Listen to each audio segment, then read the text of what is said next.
নমস্কার বন্ধুরা, কুমার সংসার চ্যানেলে আপনাদের সবাইকে স্বাগত জানাই। আশা করি আপনারা ভালো আছেন, সুস্থ আছেন। আজকের পর্বে আমরা আলোচনা করব ভক্ত ও ভগবানের মিলন উৎসব রাস উৎসব বা রাসযাত্রা।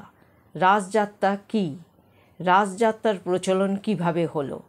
রাসযাত্রার পৌরাণিক কাহিনী ও ইতিহাস চলুন জেনে নেওয়া যাক আজকের পর্ব থেকে। রাসযাত্রা বা রাস পূর্ণিমা শ্রীকৃষ্ণের প্রেমের উৎসব। হিন্দু ধর্মে এই পূর্ণিমা তিথির বিশেষ গুরুত্ব রয়েছে।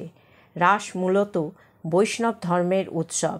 বৈষ্ণবীয় ভাবধারায় শ্রীকৃষ্ণের প্রেম প্রকৃতির উৎসব। এই দিন গোপিনীদের সহযোগে রাধাকৃষ্ণের পূজা করা হয়। সাধারণ কথায় আমরা বৈষ্ণব ভাবজাত উৎসবগুলিকে এইভাবে চিহ্নিত করি, যেমন দোলযাত্রা, ঝুলনযাত্রা বা রাসযাত্রা। কিন্তু কেন যাত্রা? কে যাত্রা করেন আর কেনই বা যাত্রা করেন? এই প্রশ্নের উত্তর লুকিয়ে আছে উৎসবগুলির কাহিনীতে। কার্তিকী পূর্ণিমার রাত্রে যে উৎসবটি মহা সমারোহে পালন করা হয় তা হলো রাস উৎসব। রাস হলো জীবাত্মার সাথে পরমাত্মার মিলন। রাস মূলত শ্রীকৃষ্ণের ব্রজলীলার অনুকরণে বৈষ্ণবীয় ভাবধারায় অনুষ্ঠিত এক ধর্মীয় উৎসব। ভগবান শ্রীকৃষ্ণের রসপূর্ণ অর্থাৎ তাত্ত্বিক রসের সমৃদ্ধ কথাবস্তুকে রাসযাত্রার মাধ্যমে জীবাত্মার থেকে পরমাত্মায়, দৈনন্দিন জীবনের সুখানুভূতিকে আধ্যাত্মিকতায় এবং কাম প্রবৃত্তি সমূহকে প্রেমাত্মক প্রকৃতিতে রূপ প্রদান করে অঙ্কন করা হয়েছে। অনেকে মনে করেন রাস হল ঈশ্বরের সঙ্গে আত্মার মহামিলন। প্রচলিত বিশ্বাস অনুসারে রস থেকে রাস কথাটি এসেছে। প্রেমের রসে মাখা এই উৎসব তাই রাস নামে পরিচিত। রস মানে আনন্দ, দিব্য অনুভূতি, দিব্য প্রেম বা সার। পুরুষোত্তম শ্রীকৃষ্ণ হলেন মধুর রসের ঘনীভূত আধার। তাকে ঘিরেই এই রাস। বিভিন্ন পুরাণে রাসের তাৎপর্যের উল্লেখ রয়েছে। পদ্মপুরাণে শারদ রাস ও বাসন্তী রাসের উল্লেখ পাওয়া যায়।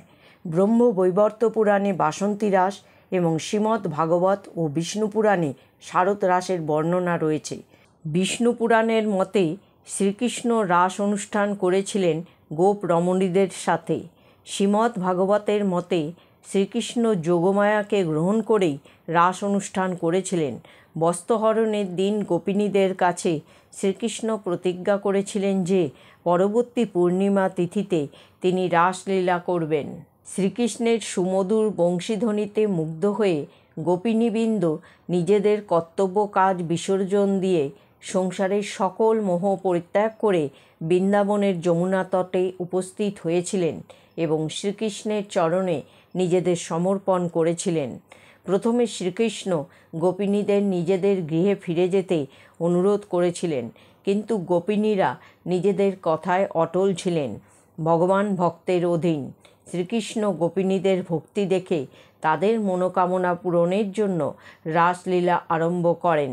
কিন্তু যখনই শ্রীকৃষ্ণকে তাদের অধীন বলে ভেবে গোপিনীদের মন গর্ব অহংকারে পূর্ণ হলো, তখনই শ্রীকৃষ্ণ সেখান থেকে অন্তর্ধান হয়ে গেলেন। শ্রীকৃষ্ণ শুধু রাধাকে নিয়েই উধাও হলেন। শ্রীকৃষ্ণ যখন রাধাকে নিয়ে উধাও হলেন তখন গোপিনীবৃন্দ নিজেদের ভুল বুঝতে পারলেন। ভগবানকে একমাত্র আমার বলে ভেবে অহংকারের ফলে তারা শ্রীকৃষ্ণকে হারিয়ে ফেলেছেন। যেহেতু শ্রীকৃষ্ণ ত্রিভুবনের পতি, তাই কোনো মায়াবন্ধনেই ভগবানকে বাধা যায় না। তখন গোপিনীবৃন্দ একাগ্র চিত্তে শ্রীকৃষ্ণের স্তব স্তুতি করতে শুরু করেন। ভক্তের ভক্তিতে সন্তুষ্ট হয়ে ভগবান গোপিনীদের মানব জীবনের পরমার্থ বুঝিয়ে দিয়ে তাদের অন্তর পরিশুদ্ধ করেন। গোপিনীদের ইচ্ছাকে তিনি সম্মান জানিয়ে যতজন গোপিনী ততজন কৃষ্ণ হয়ে গোপিনীদের মনের অভিলাষা পূর্ণ করেছিলেন। আর গোপিনীবৃন্দ জাগতিক ক্লেশ থেকে মুক্তি লাভ করেছিলেন। এইভাবে জগতে রাস উৎসবের প্রচলন ঘটে। বাংলায় শ্রী চৈতন্যদেবের রাস উৎসব পালনের কথা শোনা যায়। রাজা কৃষ্ণচন্দ্রের এবং গিরিশচন্দ্রের সময়ের পরবর্তীকালে বাংলায় রাস উৎসবের বহুল প্রচলন ঘটে। বৃন্দাবন, মথুরা, ওড়িশা, অসম, মণিপুর এবং পশ্চিমবঙ্গের বিভিন্ন জায়গায় আড়ম্বরের সঙ্গে রাস উৎসব পালন করা হয়ে থাকে। রাধাকৃষ্ণের আরাধনা মূল বিষয় হলেও অঞ্চলভেদে ভিন্ন ভিন্ন রীতিতে রাস উৎসব পালিত হয়। বন্ধুরা, আজকের পর্বটি এখানেই শেষ করছি। পরবর্তী পর্বে আবার একটি নতুন বিষয় নিয়ে আপনাদের সঙ্গে কথা হবে। জয় শ্রীকৃষ্ণ। রাধে রাধে।